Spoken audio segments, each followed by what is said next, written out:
Hello and welcome to the video tutorial series, which will show you how to configure a Linux LAMP server configuration, which is your Linux, Apache, MySQL, and PHP.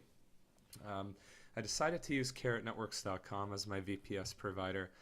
They have very competitive pricing, and I ordered their basic package, which includes 256 megs of guaranteed memory, for $15 a month. So I've already set up the account with them, so I'm going to go right into the video tutorial.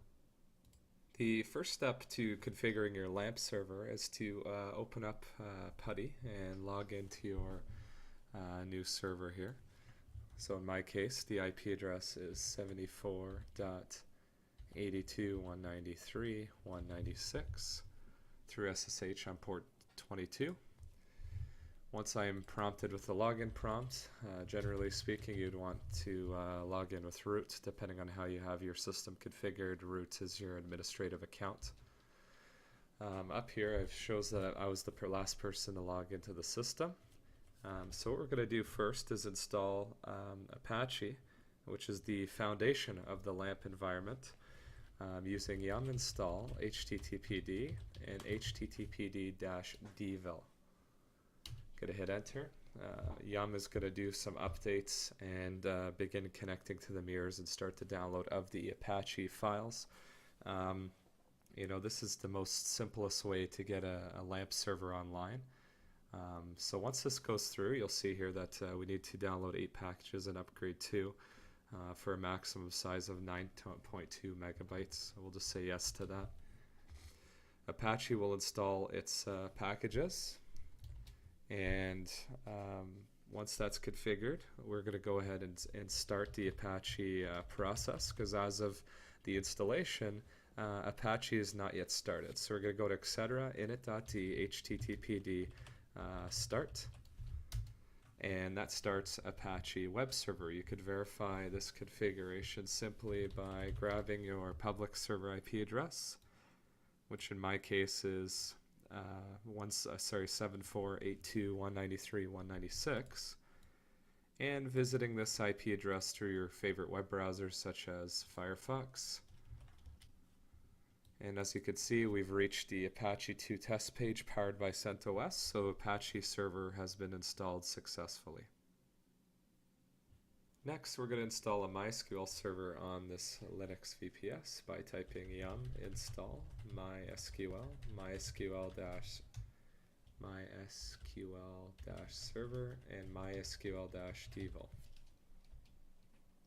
Yum install will prompt you if it's okay to download the items and install. You say Y for yes and hit enter.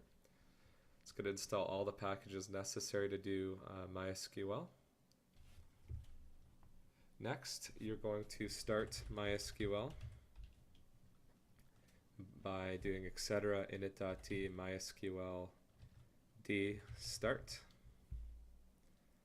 Now that MySQL's started, I would recommend using the command that it's provided here, user bin MySQL secure installation. This will allow you to change your MySQL root password, which by default is blank. And most definitely for security you would like to change this, so go ahead and run that command.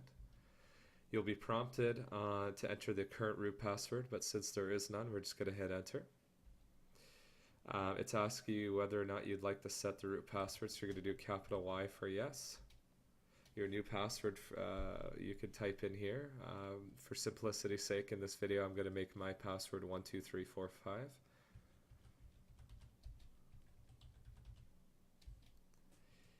It's asking if you'd like to remove anonymous users. I generally say yes to this.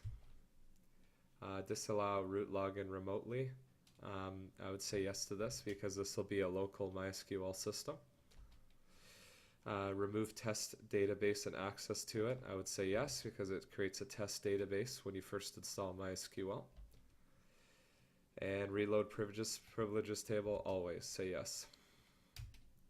Now that I've set the MySQL root password, we can go on to the installation of PHP.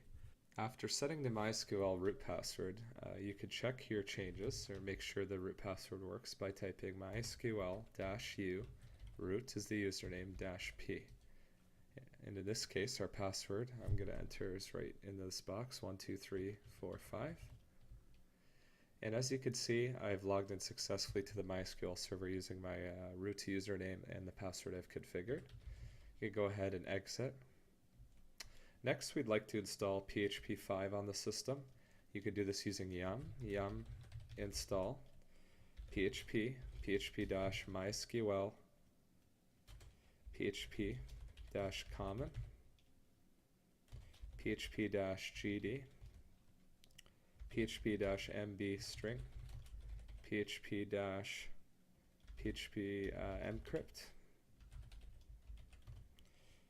php-deval and finally php-xml, and hit enter. As you can see, the packages have been all detected by yum install. We're going to go ahead and say Y for yes. It's going to install these packages onto the system. In order for PHP to work after you've installed PHP, you need to restart the Apache HTTPD process. So you can do that using etc init.d httpd restart. That stops your HTTPD server and starts it. Next, it's recommended that we create a PHP test file to ensure that the PHP systems were installed correctly. We could do this by visiting the var www.html folder, which is the root folder for your web server, and creating a file called phptest.php or any other .php file. Since Nano is not installed, we'll have to quickly install Nano by using yum install nano. Say yes to the package. Then we can use nano phptest.php. Inside this file, you can add the PHP code, which is PHP info.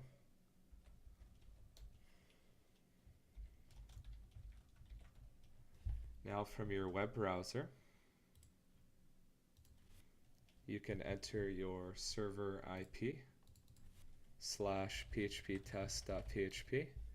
and voila, you see that PHP version 5.3.3 has been installed.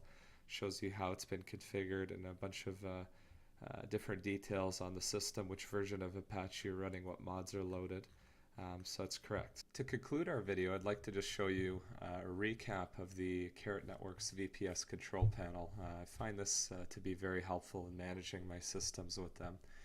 As you can see, I've logged into their master control panel, and you can see that I have only one VPS under my account with 256 mega memory and 50 gigs of disk space. Since it's a new installation, I have 0% bandwidth usage. And I could click on Manage. Now in Manage, it allows me to reboot, shut down, boot, or reinstall my system. The nice thing is they offer a boatload of images to use from CentOS 5 all the way down to Ubuntu versions. Inside the management panel, it also gives me some statistics as far as how much bandwidth usage I'm using, how much memory I'm using.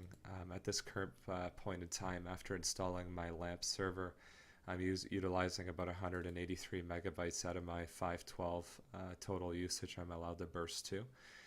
My disk space is only 793 megabytes. That includes my operating system installation. You can modify your hostname details from their backend, change your root password with one click.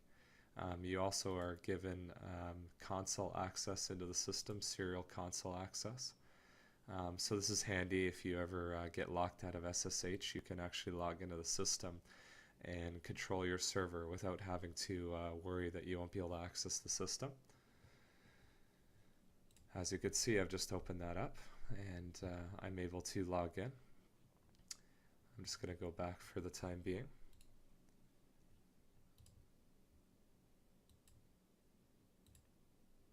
Also, on the back end, you could see your IP addresses and some general statistics for certain times of day as far as traffic usage goes. This concludes my tutorial series on the LAMP installation. Please make sure to stay tuned and subscribe to the channel for future tutorials and assistance with your Linux installations. Take care.